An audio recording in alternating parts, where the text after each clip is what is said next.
America is home to 33 million small businesses, the beating heart of communities across the country. And proof that the American dream is still alive. This is a show about those dreamers and doers and the communities they serve. Their real life stories. Their struggles and successes. Their grit, determination, and passion. And the people who fight to keep their American dream alive. I'm Alfredo Ortiz. I'm Elaine Parker. And it's time for another episode of Main Street Matters, America's small business megaphone. Hello, and welcome to another episode of Main Street Matters, America's small business megaphone. I'm Toni Angelini, Senior Vice President of Job Creators Network. And joining me today is Mark Chinsky. Mark is a partner and technology director at Enjoy Chocolat. He's here to discuss a recent story that where he was featured in CNN, discussing the struggles that small businesses are currently facing as we head into the holiday season. Hello, Mark. Welcome. Thank you so much for joining us. Thank you for having me. Absolutely. We're filming this here just a few days shy of Thanksgiving, which means we are less than a week away from Small Business Saturday. A lot of attention always gets placed on Black Friday, Cyber Monday, but we've got Small Business Saturday sort of wedged in between there. Talk to us about, how you are gearing up for next weekend, what you expect to see from your customers, and what this shopping period means to you and your small business for your revenue for the entire year. Great. Well, thanks for the opportunity to be here. And really, what we have coming up this week is a very odd situation this year because Thanksgiving is actually occurring a week later than it would normally occur because it's normally we'd already be, in post-Black Friday mode. And right now we're holding back all of our Christmas chocolates for the most part in order to make sure that, the chocolate turkeys are front and center. So that's what's going on. And the real worry also, just, from a sales perspective, is when you lose a week, you now have a very compressed season, which already is killer. When I bought this business 2 years ago, I didn't really realize how seasonal it is. We do 50% of our entire year's revenue in 6 weeks. Which is insane when you think about it, and when you try and staff for that kind of demand, but you don't want to have to, hire 100 people and then let them all go, and then of course dealing with overtime costs as well that go along with it. The seasonal employment is an issue that is a constant struggle. For those that don't know, I'm sitting here in New Jersey, as well as exactly where Mark is. I own 3 small businesses myself in New Jersey, and we have very seasonal, services that we offer as well. And the difficulty in New Jersey is that the labor regulations are so strict here that you can often be penalized for trying to hire people seasonally. It's operating in New Jersey is certainly, it's a very interesting task. And we interview small business owners, in other states who genuinely don't often understand some of these challenges. So the seasonality of these businesses is certainly something that impacts people, a lot more, I think, than people realize. It doesn't get a ton of attention. What does get a lot of attention is the minimum wage. And we saw a huge push in New Jersey several years ago. I couldn't tell you what year it was. I'd have to look it up. It's been a minute, but we are now staring down the barrel of yet another wage increase coming in January. How has that been affecting your ability to hire people and to be successful? Yeah, well, that's really, we've kind of, I bought the business 2 years ago, and I didn't really realize all of these factors at the time because I previously was in the IT business where most of my employees were six-figure consulting employees billing out at hundreds of dollars an hour, and now I'm in the chocolate business, and most of the production work is done, by, labor in the minimum wage or close to it rate. And so the financials I looked at when I bought the business were based on 8, 9, 10 at most dollars an hour labor rates. And then 2 years later, we're sitting here at 15, 13 right now. And essentially our biweekly payroll has doubled.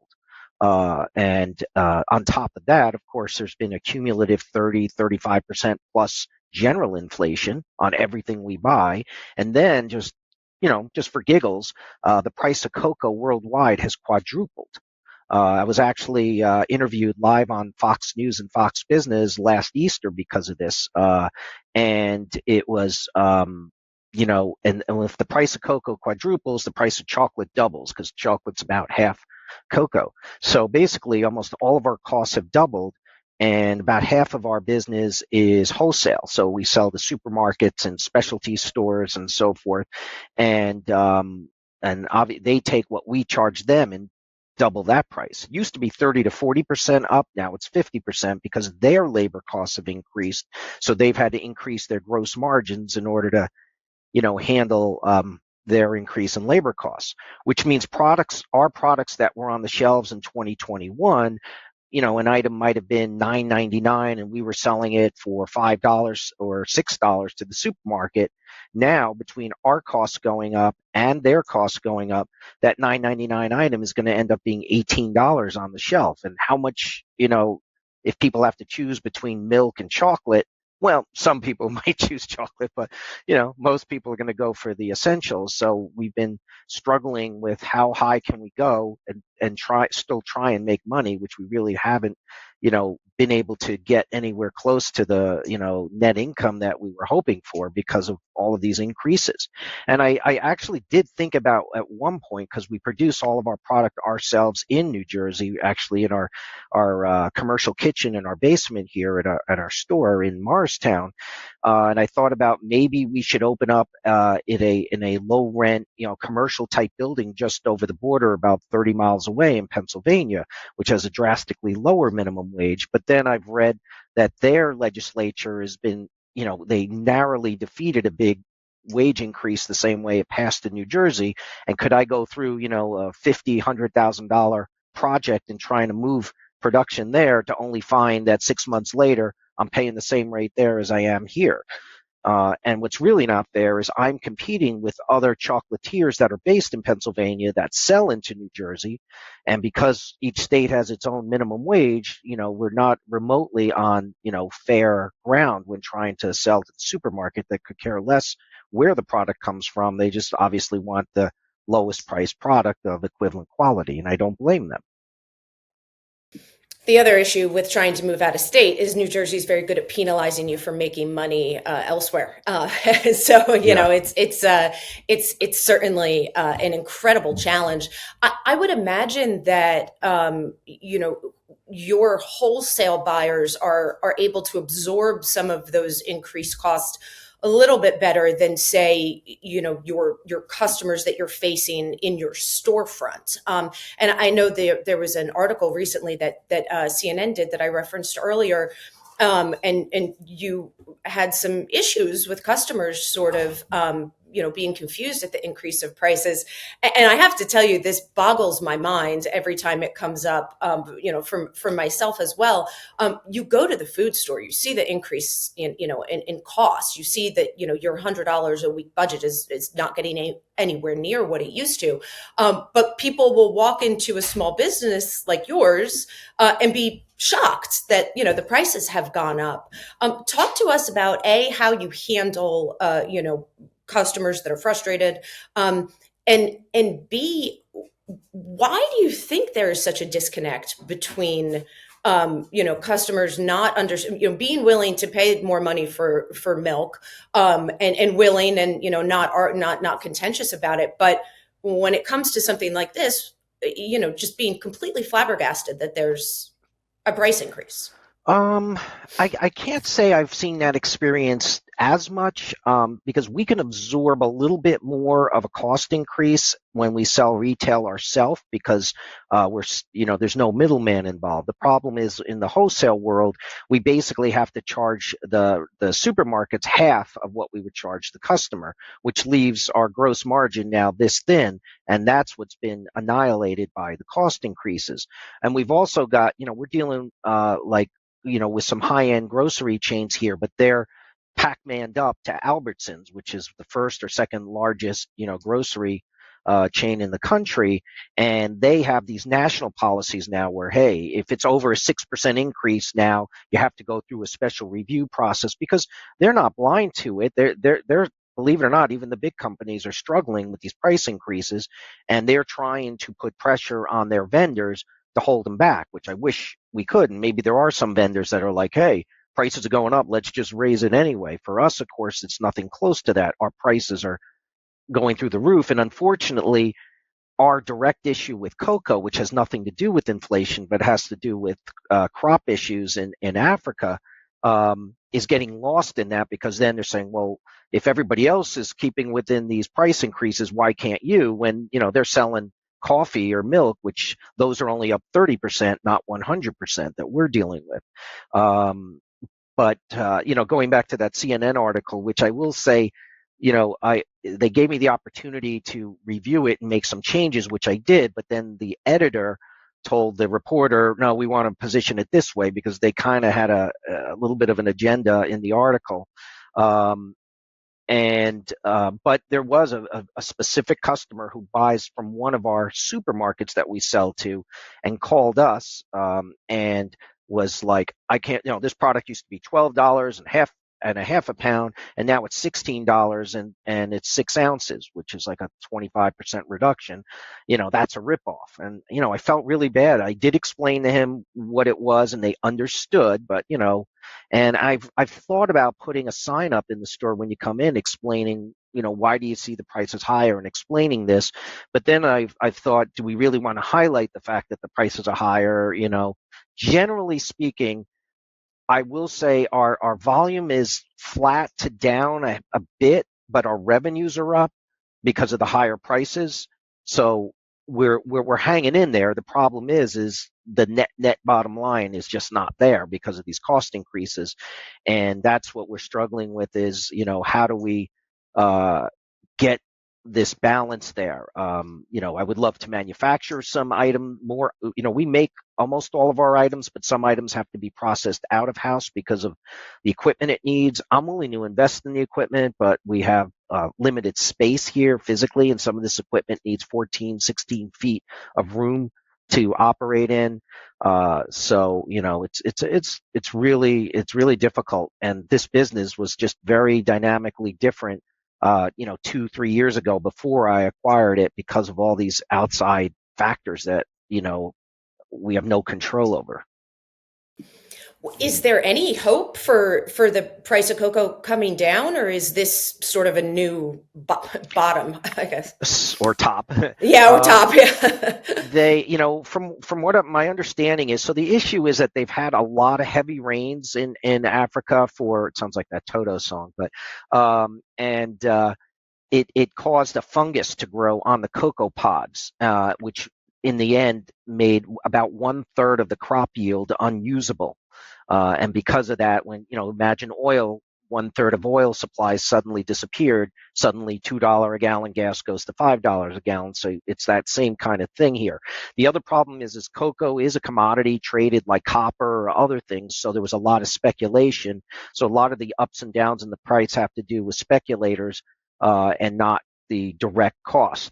The other problem is that a lot of what you pay for chocolate at retail never makes it to the poor farmers in Africa who are actually growing it. There's these very big agri companies in between that process that absorb most of the revenue. And because of that, they haven't had the money to replant new trees. And the average cocoa tree really only produces optimally for about 35 years, and then the yield goes down.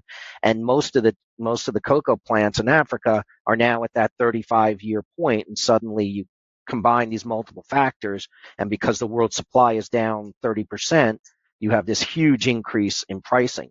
The only saving grace is kind of supply and demand laws are taking effect here. So, for example, if you remember during COVID when you couldn't get masks and they wanted like $20 for 3N95s, all of these factories popped up in Mexico and other places to make masks, and before you know it, they couldn't give them away.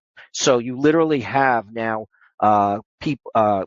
Farmers in Latin America and Central America, which has the similar climate to Africa, because you need a very tropical climate to grow cocoa, suddenly they're deciding to plant cocoa instead of other types of crops because the price is so high. Of course, we all know where that's going to lead. In 3 or 4 years, the price is going to crash, and then they're going to be wiped out the same way, the antibacterial gel and mask guys went. But the reality is most of the analysts don't think the price is going to come down to a reasonable level until 2026. So all of 2025 is going to have these elevated levels. Just to give you an example, cocoa used to be $2,500 a ton, and it peaked at one point to $14,000. And I believe copper is at like 8,000 or 9,000. So cocoa is now more expensive than copper. I had a very similar experience, unfortunately, during COVID with a balloon store that I own in New Jersey. And it was just before COVID that a helium shortage, sort of started. And we were fortunate enough. We had a great relationship with our distributor who came to us and said, you definitely want to lock this rate in for, a year, and hopefully it'll get better after that. And we had to increase our prices by a lot. And, the alternative in sort of the balloon business is you could do air-filled stuff that isn't as impacted, obviously, by the cost of helium. But it was very difficult to take, the sort of business plan and the revenue model, and then just like turn it on its head and try to still make it work. So, the challenges of running a small business, it sounds like you've had this one for a few years and you've certainly got your hands full. I know you bought it. We were talking before, sort of after the COVID insanity had started to pass. What was it that motivated you to get into this and to purchase this business? And how relieved was the previous owner when you closed? Okay, so I had actually been in the IT business for 35 years. I had founded 2 companies that implement and support what's called ERP software, Enterprise Resource Planning Software. And those are applications designed for manufacturing and distribution companies to optimize and manage their inventory, their purchasing, their accounting, their analytics and reporting. But after 20 years with my last partners, there were some dynamics that changed in the partnership. One partner retired and then unfortunately passed, and it became a kind of an internal power struggle. So I had decided to take my partnership exit plan and leave that, and then use some of those proceeds to then buy a new business. And when we looked around, I was looking at it very mathematically, and mathematically, I was always worried about spending a good chunk of my retirement savings and finding out that, I bought something that, was 5 years old, but it was a trend, and suddenly it was unable to be able to, generate the income that I paid for. So this business was 40 years old, and I had 9 years of financials. You don't usually get that kind of data when you're looking to buy a business. And it was like as sure a thing as you can imagine. Even my sister, who does expos for chocolate, just coincidentally said people buy chocolate during recessions because they're depressed, and they buy chocolate during good times because they're happy. So it was like a sure thing. I was buying it based on a multiple of the earnings, and what could go wrong. And then it turned out right after I bought it, everything went wrong, and most of it which the prior owner wouldn't have known. It wasn't like I was defrauded or, she was hiding something. Almost all of it was factors beyond our control. The big one being the doubling of the minimum wage, which is the majority of the pay scale here because of the production of chocolate is just a low skill, high labor count type of solution, plus the doubling of chocolate, quadrupling of cocoa, and then just that general 35% inflation increase. I mean, just this week, UPS sent out an email saying starting December 26th, UPS rates are going up 6%. So when your UPS drivers are making 175 grand a year, as we saw, who do you think is going to pay for it? Which means my customers are now going to see an increase in their shipping costs when they order something to be shipped. And again, they think we're getting rich, which we're not. Is there any sort of combining your both hats, your previous experience now with this? Do you see, sort of looking into the future, a role that technology can play to help you offset some of those labor costs? Yeah. And by the way, just going back to the beginning, you called it Enjoy chocolate. It's Anjou. Is just the pronunciation. Apologies. And enjou.com. So, just right there. But going back to your question with technology. So the prior owner, she was very artistic. The chocolate business is very crafty. Interestingly, she was actually a trained pharmacist. And very quickly realized that's not what she wanted to do for a living, and bought this business, which was a relative startup at the time back in the 80s, because she enjoyed, interacting with people. But she had, and she'll always admit this, nothing but, cork boards of paper all over the place. Every order is handwritten, everything is carried. The system worked for 40 years. Almost no mistakes occurred because of it, but it was very inefficient. You were literally, chained to this physical location because all the paper was here. Couldn't do anything remotely. The phones were, a cassette tape answering machine type of thing. It was interesting to say the least. The only automation was eventually a electronic point of sale system in order to ring things up. But other than that, it was all manual. So I've already bought to it. We've moved our whole e-commerce platform over to Shopify, which we use for all of our wholesale order management and our web-based orders. I've put in analytics so that we're not guessing as to how much stuff we have to make. We have historical data. The issues have been really in equipment to make things faster than hand. And that's been the challenge because we don't have a whole lot of space here.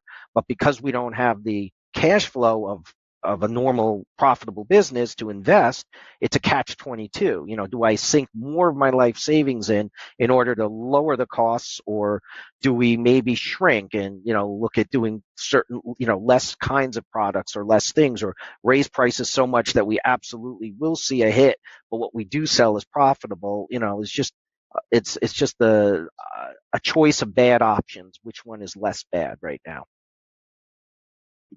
It's, hopefully this will eventually be a very good news story, and you'll be able to sort of work the kinks out. Is there anything else you'd like to leave our audience with? Any more information about your business, or any challenges that you'd like to discuss? Yeah, so, I'll pat ourselves. We're, a premier chocolatier here in New Jersey. People from around the country order from us. Anybody who's ever lived here and then has moved is constantly ordering online. We have people, living in countries like Switzerland, which is famous for their chocolate, ordering our products, saying nothing tastes as good. So that's the one thing we did not change, is the presentation or quality or perfection of everything that goes out the door.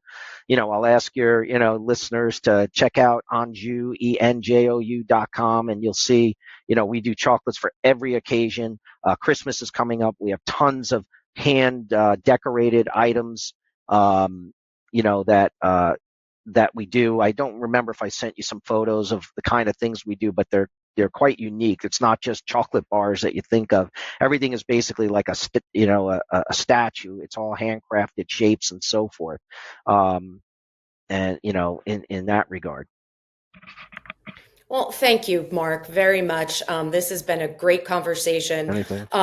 We sincerely appreciate you making the time. I know this is going to be a crazy couple of weeks for you. We wish you nothing but the best, lots of customers, and very, very happy holiday shoppers in your future, hopefully.